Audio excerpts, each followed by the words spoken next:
I say this all the time. The coaching relationship for me should be a collaboration, not a dictatorship. And Jami's done a lot of work with me and helping me kind of dive even deeper into this and relate better to athletes. But ultimately, it just comes down to communication. I think that separates these, the elite coaches from just any other coach, and getting the buy-in from the athlete, right? Because the coach and the athlete, they have to gel, they have to believe in each other, they have to go to work for each other. And when you get a coach that has something to prove and believes in an athlete, and an athlete that has something to prove and believes in their coach, I think it's pretty easy to go to the top in this industry if you kind of going to work for each other. You're listening to the Peak Physique Podcast with Andre Adams on the NASM Podcast Network.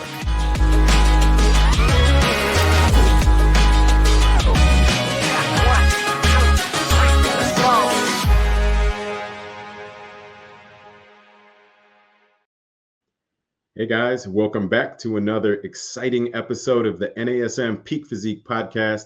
I'm your host, Andre Adams, NASM Master Trainer and IFBB Physique Olympian. Today, we've got an action-packed episode you guys are going to love. We're actually breaking down competition prep strategies with Team Fit Body Fusion, and I'm going to introduce our guests in just a moment. So in this episode, we're going to talk about those prep strategies, coaching females, and how the NASM PBC partnership with the NPC IFBB Pro League aligns with the Fit Body Fusion's core values and adds a ton of value to all you coaches and athletes. Fit Body Fusion is best known for their success and specialization, especially in the women's divisions, right? Creating those individualized plans and ultimately producing a ton of NPC and IFBB Pro champions. With that, I'd like to welcome to the show for the very first time my friends Jami, DeBernard, and Brannon. Welcome to the show, guys. Thanks for having us. Yes, absolutely. Thank you. Good. So, it's great to finally have you guys on here. I mean, we're all busy. We were just chatting kind of backstage off camera about the busy competition season. So all you coaches out there are probably feeling it right now because it's go time. But we're proud to have you guys here, and we're going to break down quite a few topics today. So with that, we're just going to dive right in. I want to talk a little bit on the background for Fit Body before we go too deep into it. So maybe Jami, this would probably be the best question for you is, how was Fit Body Fusion founded? Maybe talk about that transition from athlete to kind of, developing this vision. Well, we incorporated in 2011, and I actually turned pro in 2011 and then did the Olympia in 2011 and 2012. And it was an interesting time for me because when I started competing initially, I was in my late 30s. So I was 40 when I actually turned pro, and 40 and 41 at the Olympia. So I found that a lot of women, especially the masters women, were coming to me and saying, like, how did you do this? So I kind of fell into coaching, wasn't really even intentional to begin with, but I just fell in love with it. I fell in love with, helping the ladies that were coming to me, and we were having a tremendous amount of success. I come from a corporate background where I've built several different companies. So it was kind of a natural progression to then want to bring on coaches. And, one of the things that I have experienced and seen is that, there are times where coaches start doing a really great job and then they become overwhelmed with so many clients that the quality suffers. So at that point, I realized, okay, rather than doing that, I'd rather put more energy into bringing on and training, great coaches so that we can all grow together. And really that's what's happened. Once Drew came on, we started to flourish even more, with a lot of the training that we're doing for our coaches, just a lot of the additional support that we're able to give to both our coaches and our clients. So we just keep that quality at its peak. Yeah, and you really hit the nail on the head there when you talked about, maybe great coaches, right? People that, and it's especially, I would say it's almost easier for us coming from being high-level athletes and then transitioning into coaching. And as you get more and more experience, right, you become a great coach.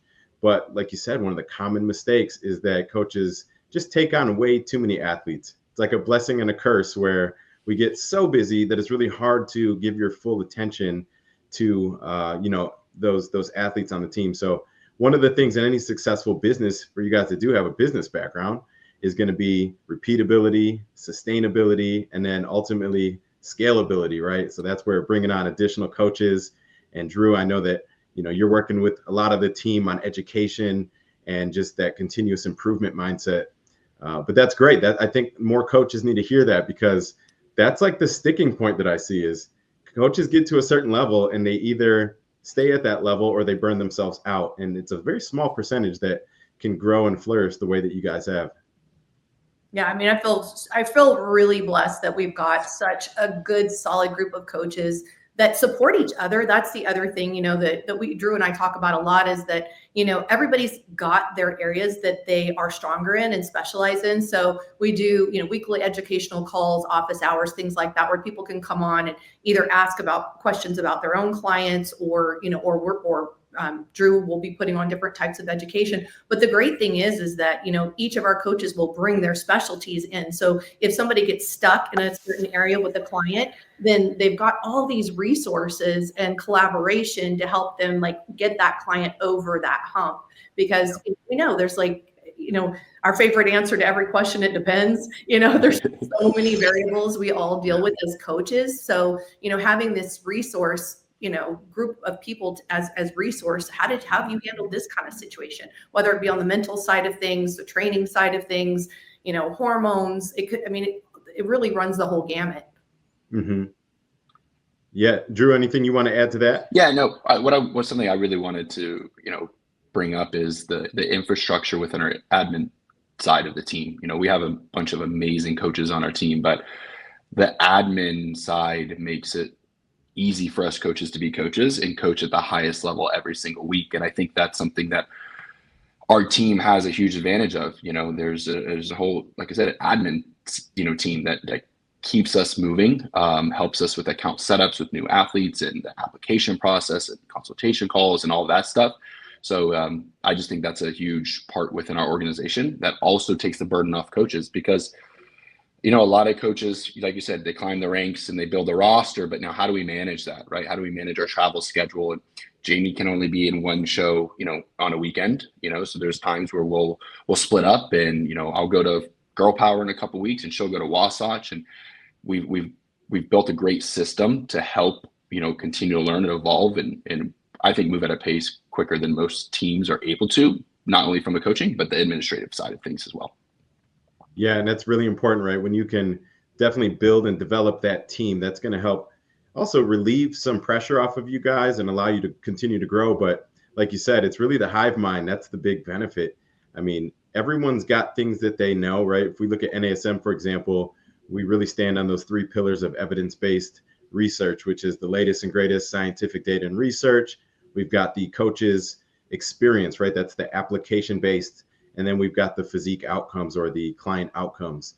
And when you can collectively take, you know, a couple dozen coaches and put their collective experience together, you're going to be able to solve a lot more complex problems. So I think that's great. You guys are thinking that way, and it's definitely something special. Yeah, and we love that NASM is stepping even more so in, I mean, obviously being the leader in fitness education and certifications and things like that, stepping even more so into the bodybuilding world. So we were so excited to see what you're doing. Thank you. You know, it's been a long time coming too. I tell a lot of people, I started my own NASM journey about 11 or 12 years ago, really just for self-enlightenment back then. You know, I was probably like in my 2nd or 3rd year as a pro, competing very actively at the time. And I was doing it to become the best athlete I could become. But to your point, Jami, it's kind of like an organic thing. As we grow, we evolve, we get a little bit older, you know, we start to help a friend or two, and then it turns into coaching.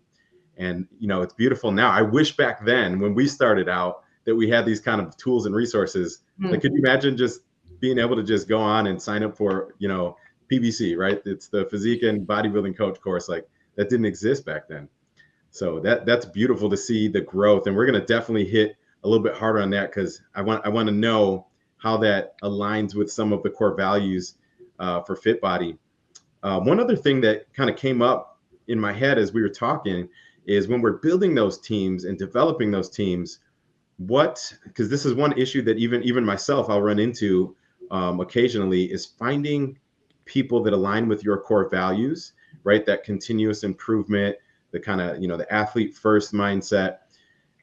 Because if we're too money centered, right, we're going to be chasing the financial instead of chasing the result. And over time, it can be challenging. What things do you guys look for in coaches when you are first bringing somebody on and seeing if they're a good fit for your team? Well, I think one of the benefits that we do have is that a lot of times we're able to work with these people that ultimately become coaches as athletes first.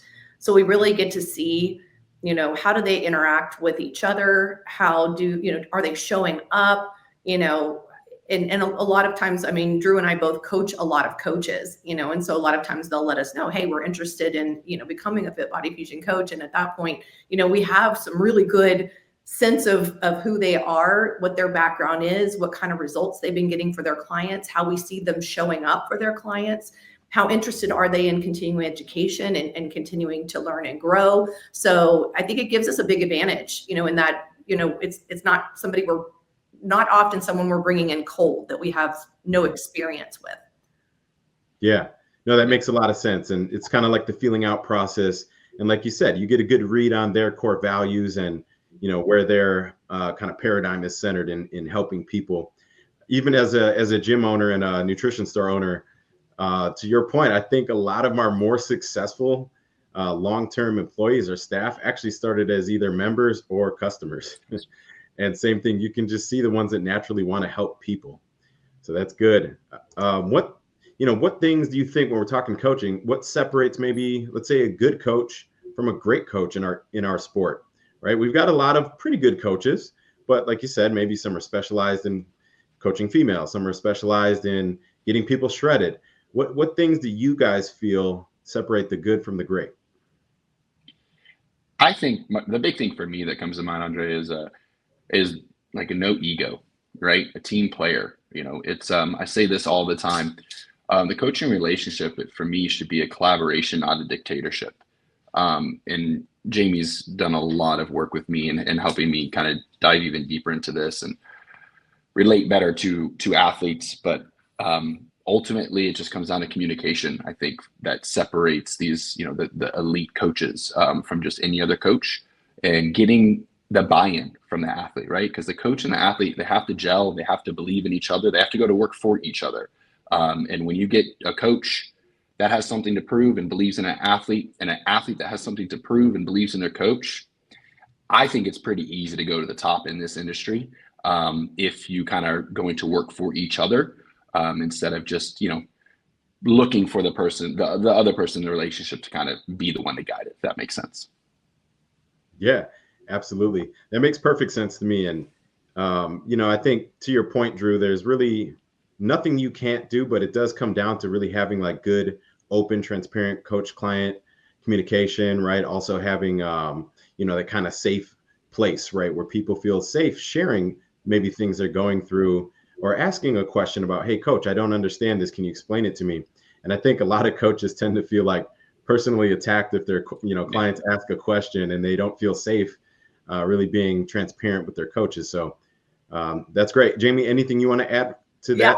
I love that you said that so much because, I really believe that people need to understand the why of what they're doing for it to be effective. And I know I hear this a lot from people that I'll bring on, and they'll say, I was looking for a new coach because when I would ask questions, my coach might get mad at me or think I'm questioning them. And I'm like, please, please, please ask me your questions. Because sometimes they'll ask me a question and I'll realize maybe they don't understand what I'm even asking them to do, and it gives me that opportunity to have that teaching moment. Or all of a sudden a light bulb goes off and they're like, oh, okay, that makes so much sense. Now they're going to go and they're going to do what I'm asking them to do with a much higher level of intensity and purpose because it makes sense. They're understanding. I think that sometimes coaches may think that they're giving away trade secrets, or sometimes I think they just don't know the answer to the question, so they get defensive, So in these cases, if we can just slow down, address the person, assume that the client's coming from a very genuine place of just wanting to understand and learn, and then take that time to really understand where are we coming from, what are we seeing, what are our intentions, what's the expected outcome. Now all of a sudden there's buy-in. we're all on this page together and we can all move forward together. I love that approach. And Drew kind of reiterated that too, with it being that collaborative kind of iterative approach, right? And to your point, Jami, it's like we're really solving problems, right? The better we can get at solving problems together with our clients, the more successful we're going to be as coaches, and then ultimately produce better physiques and outcomes. So definitely important. The only stupid question is the question that doesn't get asked. So for all you clients out there, make sure you're asking, and for you coaches, make sure that you're able to respond in a way that educates and teaches to help give them rationale, right? Here's why we're doing this. We're a little bit behind on our conditioning. We're going to adjust your calories, maybe some cardio supplementation, right? They're going to get a lot better adherence and results doing it that way.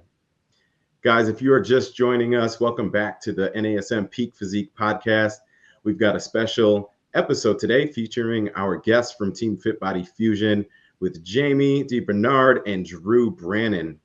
Jami, Drew, before we move on to training and nutrition strategies, let's touch really quickly. We were able to get you guys set up with some NASM courses. And, I want to talk a little bit on what your experience is so far. How do you think this will add value and benefit the team? And really just get your thoughts on, the partnership with the league. Yeah, I mean, first of all, like the NASM curriculum and the way it's been laid out for years, for me is something that's been really easily digestible, not only for myself, but I push a lot of that onto my athletes too. A lot of athletes are students of the sport and want to understand things. So first of all, I really enjoy how NASM lays the curriculum out. And then from there, the more coaches are coaches, not, there's some trends going on right now where you do your first prep and then you're a contest prep coach, yes. And I don't want to go too deep in that, but having resources readily available for coaches that want to begin coaching, I think is super important. For us and as an organization, our continuing education platform is really important to myself and Jami and Greg and the entire team. So having curriculum that we can walk through together as a team, collaborate on, dive deeper on is really important. And this course is a perfect model for us to continue our growth and our learning as a collective team. Mm-hmm. Yeah. And, don't be shy about that point, because you're spot on, Drew. I talk about it a lot on here too. And, for people that are maybe newer to the sport, we get it, right? We've all been there, right? We do a show and then we're excited and we're like, hey, I know how to get ripped. And so someone asks you, well, hey, can you help me? And then there you go, right? But, it's really breaking down the pseudoscience, the bro science, and the tribal knowledge and backing it with real science, right? And real education and, just better overall practices. And one thing that I'll say, like for the coaches out there, I think it can add value in continuing education in general, but it can add value whether you're a novice coach or you're experienced coaches like ourselves, right? It's another tool in our toolbox, certainly not a Bible or an end-all be-all. However, it lays an excellent foundation and builds that framework that's going to give you actionable strategies to coach clients. And then, right, you do that long enough, you're going to start to develop your own expertise and experience. And I highly, highly encourage people just keep learning, whether it's with NASM or, learning in any other fashion. You got to continue that journey. It's a continuum. Yeah. And on that point too, Andre, I just want to little shout out. I'm just super blessed because I think people know I own a gym in Florida. And we have a partnership with the University of South Florida and Bill Campbell's research lab. And that's where, and that's where I graduated from and met Jordan, my wife, in that program. But we take interns every spring.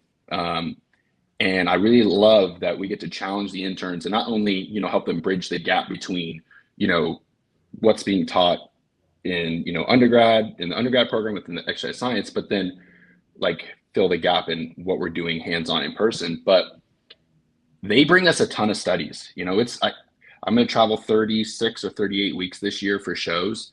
It is tough to read up on the most recent studies. And I do lean heavily into those students to kind of present new, fresh studies to myself and continue to learn and evolve. And having that resource is super beneficial for myself to continue to stay up with trends and things like that. So, even a seasoned coach, continue to read literature and push ourselves and think outside the box and be, I like to say, innovators instead of replicators, is something that's really important to me and in Fit Body Fusion as a whole, to continue to kind of just push ourselves. So I just want to kind of make that point, because I think a lot of coaches become comfortable, get a few pro cards under their belt and, it's, I've got the secret sauce, if you will, but continue to evolve and grow for me. And that growth mindset is super important.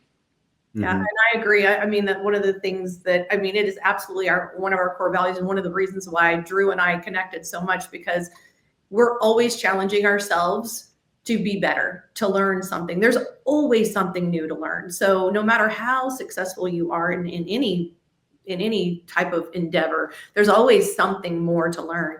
And the other point I wanted to make is I do have a lot of, it doesn't even necessarily have to be coaches taking these courses. I feel like, a lot of times athletes will come to me and say, I don't really necessarily want to coach per se, but I'm just interested in learning more for my own knowledge so that I can, better understand my body, what's working, what's not working, why I'm doing what I'm doing. And this is the first place I send them. So this additional course is like, wow, this is kind of like next level, because I've been sending them to NASM for a long time. I'm like, this is where you want to start. This is where, and I do still think, people can hugely benefit from even the person, the base personal training certification, even if they're not going to ever personal train.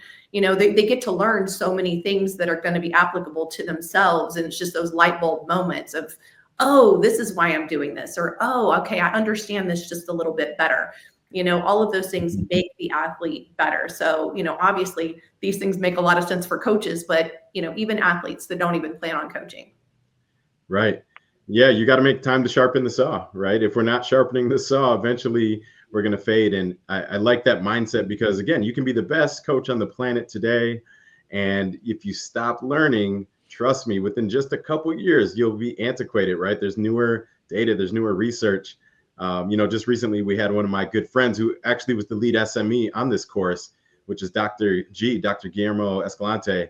And, Dr. G, he kind of used this analogy of, with him, having his PhD, if he was treating patients with the same information that he learned 20 years ago today, he'd probably get sued for malpractice, right? Because it's dated, it's irrelevant, and there's a lot newer, more accurate things that we can do and apply today. So same thing for you coaches out there. Keep learning, keep finding ways to sharpen the saw, and just stay ahead of the curve.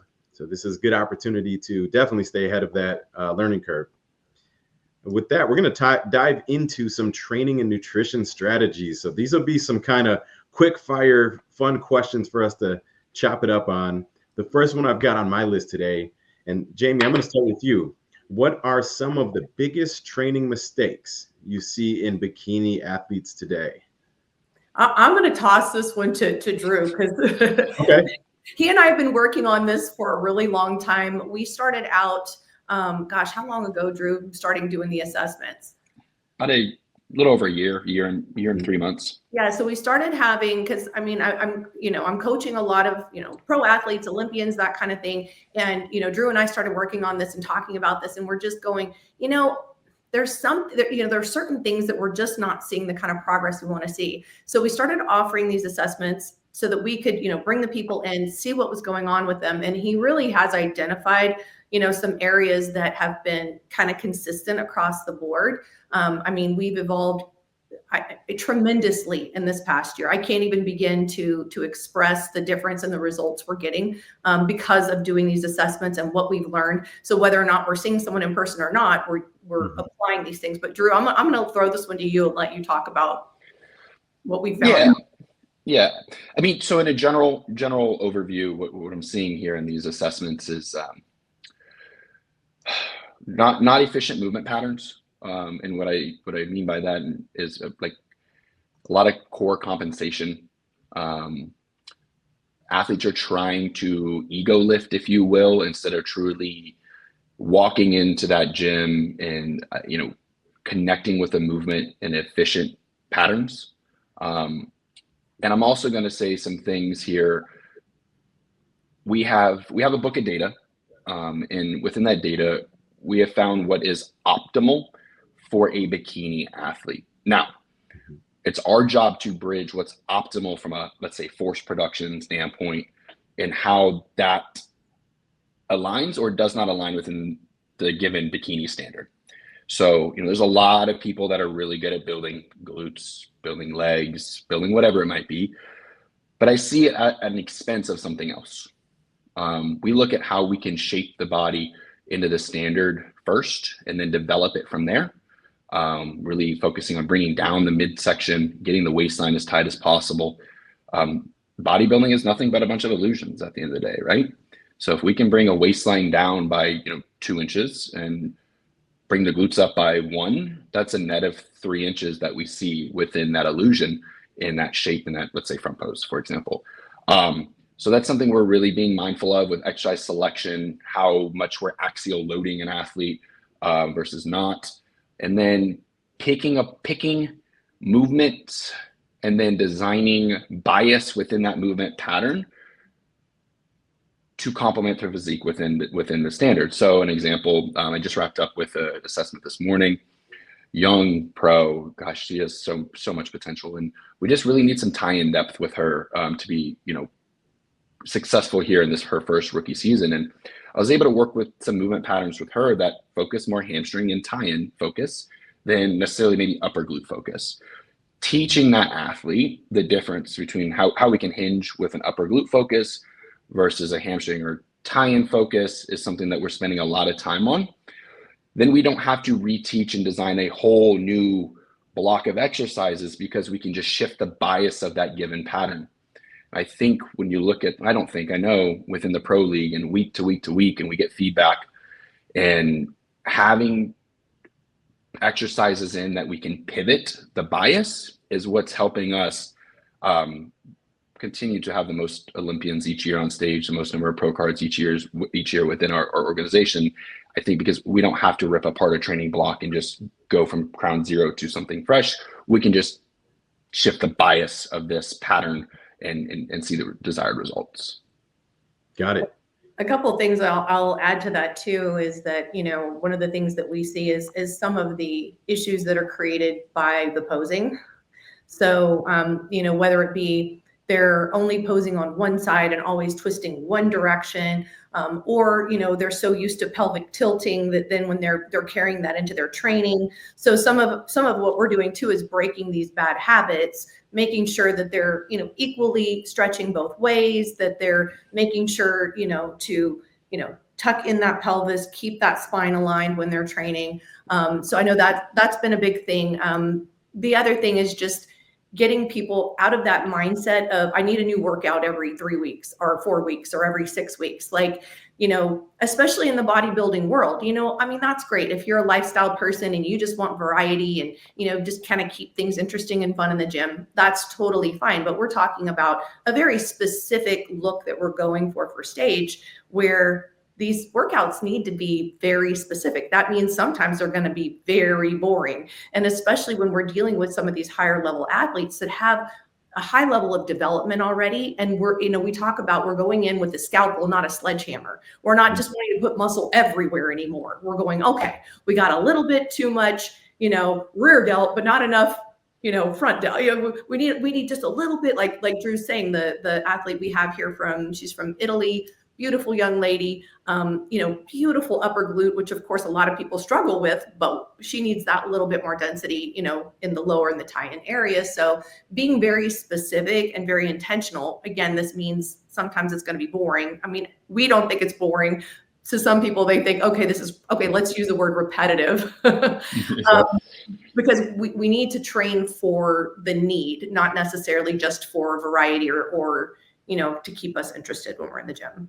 Yeah, I'm so glad you guys bring that up, because I preach this all the time, and you're right. There's going to be some times where you just get athletes and it's like, all right, we're going to have to make a decision just to improve their adherence because they're getting bored. But in a ideal world, right? If we're talking NASM specific, we've got our OPT model. We're going to be doing about 80 to 90% of our work in that phase 3 hypertrophy phase. But how do we stay there for long periods of time throughout a season, for instance, without plateauing? Well, we've got all these different tools and progressions we can implement, right? We can do drop sets. We can do a number of different supersets, right? There's a whole host of those: compound agonist, compound isolation. We can do rest pause sets. We can do all sorts of different progressive overload to keep that athlete progressing. And like you said, we're really chiseling away at that physique rather than, coming in with the sledgehammer and trying to completely break down the framework and build it back up. So many different ways. And Drew, just to kind of reinforce that point for the followers, right? Those training mistakes, check your body mechanics first, right? If we're doing we'll call it assessments. I like to start with the needs analysis. So maybe we look at one of our top pros, or if you're ever confused, you guys can look at the reigning Olympia champ for each division. That's going to set the model that they want to see for that particular criteria. And then we start to look at where the deficiencies or areas maybe that are overdeveloped that we need to start to balance. Another tool I like to use a lot too is my favorite one is actually my InBody 570 we've got here at my contest prep center as well. But even, DEXA scans, anything like that, again, we're not scored on these things on stage, but it might give me a good feel, especially if an athlete's, let's say, in a full-blown off season, or they're just starting and they're 25% body fat. We might not know if she's going to be in balance or maybe top or bottom heavy when she's stage lean, right? These kind of tools tell us where the muscle's distributed at. So definitely make sure that you take advantage of those assessments coming in, and you can program a lot smarter on prep. Another thing, speaking of programming, what approach, so I want to think about like how do you guys approach the off season, or we'll call it even an improvement phase, versus your training programming when you're on prep? And I think I know the answer because you guys think like I think. But Drew, let's hear from you. What's your approach to off season training versus on season training? Yeah, but I do want to, if you're okay, I would like to talk about one other thing. Just I want to be super diligent on this, I guess is the right word, on progressive overload. And it doesn't have to be just weight every single week. And I think that's something that I feel like there's a ton of content out there that expresses that. But I still feel, at least once a day, every other day in my check-ins or training footage review, when I'm looking at athletes' technique, I find myself saying, so anytime I get a chance to be on a podcast or talk, I always try to make a plug to just impact as many people as possible, that we're not power lifters. We don't have to beat that log book every single session. We can work on like mechanical tension and tempo and things like that. Like you talked about different types of sets, whether it's a rest pause. There's other modalities for progressive overload. We don't have to hip thrust, work up to 6 plates per side hip thrust. There's a cool video of Derek Lunsford like 2 or 3 weeks out from his Arnold win here this last year, and he's doing a working set with 3 plates per side. And I've kind of saved that little clip. And when one of the athletes will send me like a 6 plate per side, 120-pound bikini athlete will send me a 6 plates per side. I said, okay, well, I just want you to see this clip from Derek.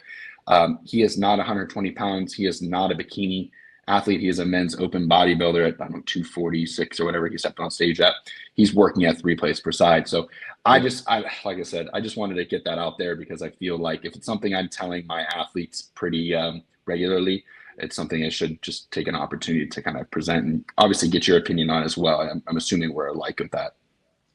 Yeah, absolutely. We talk about it a lot, actually. The different mechanisms for hypertrophy. And I love that you brought up, mechanical tension. It's not always just force production, right? So I think most people, when they think progressive overload, like you said, they default to just weight, but it can be time under tension. It can be intensity. It can be shorter rests, and it can be any number of those other mechanisms that we mentioned.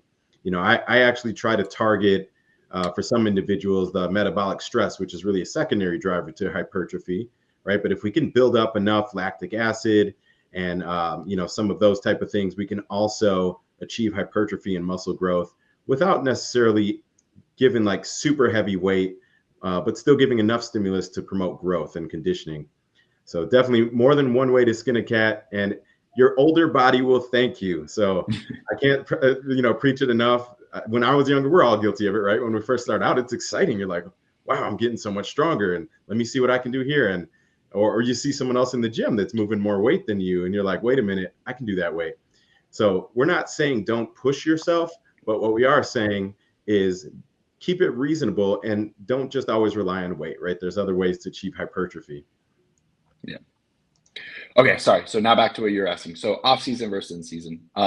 So typical program setup is I'm looking for a PO, progressive overload scheme. I typically will program in an off season 2 multi-joint movements in the beginning of their session, with 2 to 3 accessory movements where we might, get into some more higher rep metabolic work. But I like to stay heavy. I'm a low volume, high intensity guy, specifically in the off season. I will say it depends with how I like to set up an athlete's relative volume. So I look at sets, reps, and intensity, get a nice pretty number there. And I look in an off season setting to increase roughly 12.5% increase in that working load over a 4-week period of time. When we do flip to prep, beginning part of prep, we might get some, increase in volume, but relative volume, but ultimately 12 weeks out into show, I'm just looking for them to try to match that intensity. Yep. We'll pick up some more metabolic work with like cardio or step goal. When the athlete gets really flat, we'll look at adding in, supersets, drop sets, rest pause stuff. There'll be some application for us in an off-season setting with that, but not a ton. I like to keep those sessions more on the, intense side in terms of weight lifted and not necessarily like cardiac output and the kind of metabolic stimulus. Mm-hmm. And for you guys that are maybe new to those concepts, Drew hit on something very key there. And we have a very similar approach and mindset there, Drew. Going down the stretch, and this doesn't matter if you're a female or male competitor, but for us, the name of the game, once we achieve that kind of fat-free or that stage lean conditioning that we're looking for, it's also maintaining our fullness. And if you guys have been following bikini or wellness the last 5 years, fullness is the name of the game. So, you will start to flatten out for sure, if you're not careful. And there is these metabolic adaptations, right? You're going to have downregulation of thyroid hormones. You're going to have insulin and leptin resistance. You're going to have a whole host of things that happen. So, for us, from a training perspective, we can try to maintain some of that muscle fullness by maintaining your intensity. If you're working with a 100-pound weight for a given exercise 12 weeks out, your goal would be to try and maintain a similar intensity down the stretch. I think a lot of people, especially when they start pulling too many calories too early, or they start to approach burnout, they start dropping the weight, and that 100 pounds becomes, 60 or 70 pounds. And it can really take away from your muscle fullness, right? Your body's not going to get the right signaling to store glycogen. So make sure you're keeping intensity high. And a few more things I want to make sure we squeeze in here, since, I don't know if you guys have followed me for too long, but I also work with mostly females these days. Still have a few guy competitors out there, but since we coach so many females, I always love to hear different thoughts and approaches on the female coaching side. Let's start with, what challenges do you think female competitors face that maybe novice coaches or negligent coaches just tend to overlook? There's so, I feel like there's so many places we can go with this question, but one of the things I was thinking about as we were talking about on season and off season and the differences, of course, when we talk about female competitors, there are different divisions and they have different requirements. But when we're talking specifically, and I mean, this does apply to some of the other divisions as well, but when we're talking specifically about bikini athletes, there is too much, there is a too much, and there is a too little, right? So I think, I've heard, a lot of the female bodybuilders ask this question, like, how do you guys do it? Because, if we're a female bodybuilder, we just want to get as muscular as we can, as lean as we can. Like, there's the goal is go. Whereas, especially when we get into, dealing with athletes that have been competing for quite a long time, sometimes they're maxed out in terms of muscle and they want to stay in a division. So what we're doing I like to say improvement season. I don't like off season because we're not off, we're living a lifestyle. But, when we're in that improvement season, it may not look like, adding more muscle. It may be rolling it back even a little bit, or just holding it steady, which is even more challenging, in my opinion, than go. Every day you go in there, you're giving your all, you're finding ways to challenge your body in new and different ways. But, it's kind of walking that line, staying within those parameters that can sometimes be challenging. Mm-hmm. Yeah, no, I think you're spot on there, Jami. And I agree. I love that you mentioned, don't call it off season. I hate the term off season, but most people, you just default to off season, but we're really talking improvement phases. And, there's outside of the training too, we'll just kind of throw it in there, especially when we're talking females. That's our best opportunity to really reset hormones, improve insulin resistance or insulin sensitivity, I should say, try to reverse some of the metabolic adaptations that we do experience on prep, and really just make sure that everything is optimized during that improvement phase so that we can have a very successful on season later on. So that's another great opportunity to fix a lot of those things. With that said too, I think it's a good segue into the next question, which is, how do we help female athletes manage hormones and menstrual cycle fluctuation? So, it's not uncommon to experience a bit of hypothalamic amenorrhea on prep. And it's tough, right? It's kind of like pulling a string or pushing a rope, I should say. We're trying to fix something or aggressively support it, but just being lean in general is counterproductive to, regulating a female's menstrual cycle. So what things have helped you guys with your females in terms of managing hormones on prep? Well, one thing I am super proud of is I rarely have an athlete lose their cycle. I mean, last year I could probably count 10 times where I had somebody start their cycle on show day, which isn't the best. Yep. But we obviously have to work around it. It was actually funny. Amy Delgado, there was one show where it happened with her, and she says, "Oh, this is awesome. Now I get to learn what to do when I start my cycle on show day." She has the best attitude. So that was a lot of fun. So it is a big priority for us, to keep the hormones balanced. And I think one of the most important things is starting with the baseline of lab work. It's funny because I saw some people commenting online, I don't understand why these coaches want to have people do lab work and it's a waste of money and everything. And it's absolutely not. To me, you should have a baseline so how you're fluctuating, where you're going. If something starts to kind of go awry, you need to kind of have that opportunity to go back and look at, what was that level before we started prep? But I mean, obviously, like you said, there's going to be some downregulation of thyroid as we're getting leaner. Our bodies are protecting us. We want to reverse back up in a methodical way. I do think one of the things we do really well is control that improvement season time where we're not having our athletes rebound.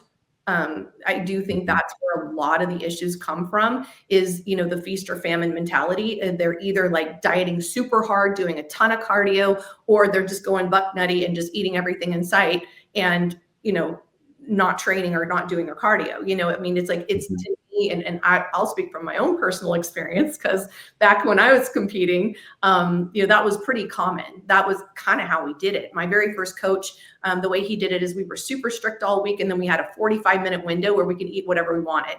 And it created this terrible mentality of this feast or famine sort of thought process, where all week long I would think about what I was going to eat during that 45 minutes. I'd eat horribly, and then I'd feel terrible afterwards, whereas I think we've done a really good job of, even if it means doing a little bit slower prep so that we're able to keep cardio a little bit more reasonable, keep food a little bit more reasonable, do refeeds in a more methodical sort of way, not just a kind of binge your face off sort of thing, to really start both teaching, how to manage what you're going to go through during these different phases, but also, help provide a little bit of help with that, with that control and that kind of thing. I find the people that had the hardest time are the ones that are going to the extremes, doing 2 hours of cardio a day, getting down under, 1,000 calories a day.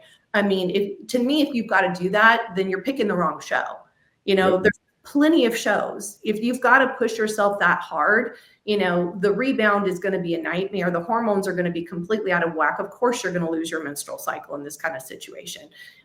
It's just the inflammation's going to be high. It's cortisol levels are off the charts. It's kind of this domino effect that can be avoided by doing things, a little more gradually and, with a little bit more intent and thought process behind it.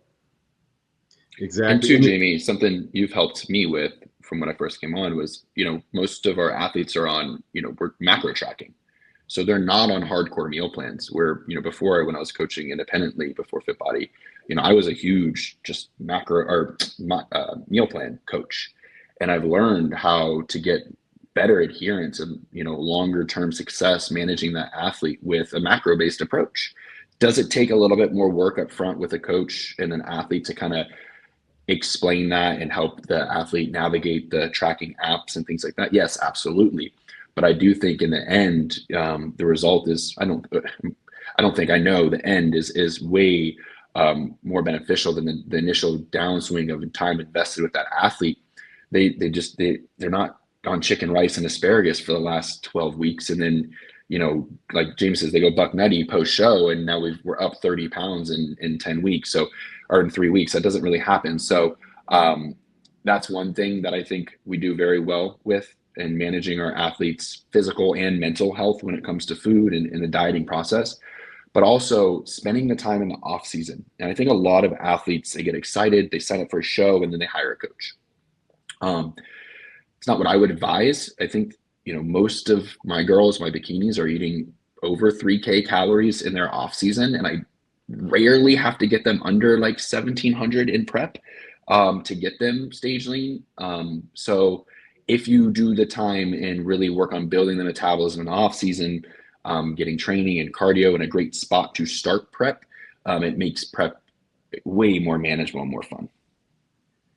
Yeah, I agree, guys. And that you talked about something that's really important. I think a lot of people overlook is really just choosing the right timeline and show, and listen to coach, right? That's where we can help craft those plans and that strategy. When we're doing those assessments we talked about earlier, we're looking at that needs analysis. Maybe we need to do some metabolic building.